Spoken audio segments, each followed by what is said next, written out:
қызбасы бар баланы қалай классификация жасаймыз? Қызба дегеніміз, яғни қолмен ұстағанда немесе дене температурасы 37,5-тен жоғары болатын болса, онда біз қызба деп қоямыз. Қызбасы бар болатын болса, сұраймыз, қашаннан бері қызбасы бар? Егер де 5 күннен артық қызба болатын болса, онда күніге дене температурасы жоғары болды ма?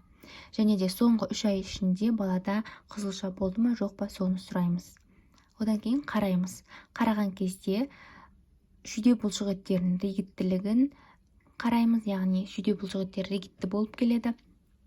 Және де келесі біз қызылша белгілерін қараймыз, яғни жайылмалы бөлпе, жөтел, мұрынның бітелуі немесе көздің қызаруы болуы мүмкін.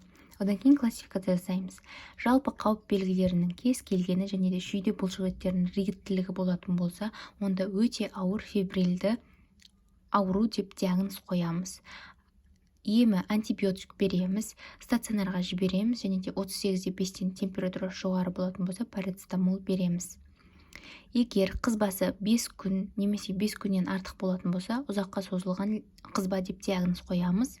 Дене температурасы 38,5-тен жоғары болатын болса, парацетамол береміз, және де жергілікті емханасына тексеруге жібереміз.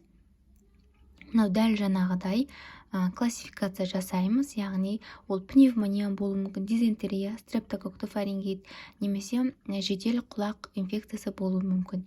Яғни мүмкін бактериалды инфекция деп диагноз қоямыз да, дене температурасы 38,5-тен жоғары болатын болса, парацетамол береміз, және де қызба пневмония, дизентерия болатын болса, нақты анықталатын болса, соған қарсы емді жасайтын боламыз. Жоғарыда көрсетілген белгілердің ешқайсысы болмайтын болса, асқынбаған қызба деп қоямыз. Парацетамолды 38,5 температурасы жоғары болған кезде береміз, анасына дереу қашан келу керектігін айтамыз. Егер қызбасы сол күйі сақталынатын болса, қайтадан 2 күннен кейін келуі қажет. Енді мына жерде тексергенде қызылшаға күдік болатын болса, және де бала соңғы 3 айда қызылшамен ауыратын болса, ең бірінші аузын ашып қараймыз. Яғни аузында оюлулар бар ма, жоқ па, соны қараймыз. Оюлулар жайылмалы ма, терең ба, соны бақылаймыз. Келесі, көзінен ірінді бөліністер ағып жатыр ма, жоқ па, және де көздің қасан қабығында бұлыңғырлану бар ма, жоқ па, соны анықтаймыз. Одан кейін мына жерде қызылша бойынша классификация жасаймыз. Яғни кез келген қауіп факторы болатын болса, қасан қабықтың мөлдірлігі бұзылатын болса, және де ауыз қуысының терең жайылмалы оюлылары болатын болса, ауыр асқынған қызылша қоямыз. А витаминін береміз.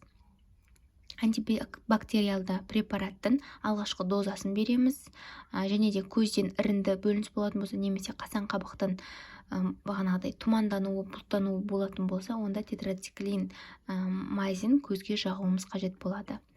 Келесі, ауыздан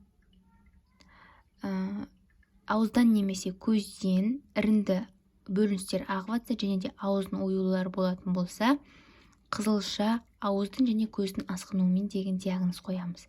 А витаминін береміз, көзге тетрациклин майзин жағамыз, ауыз оюларында болатын болса, гентианвалитпен өңдейміз. Келесі көріну 2 күннен кейін анасына айтамыз, қайтан келіп көрінуі қажет.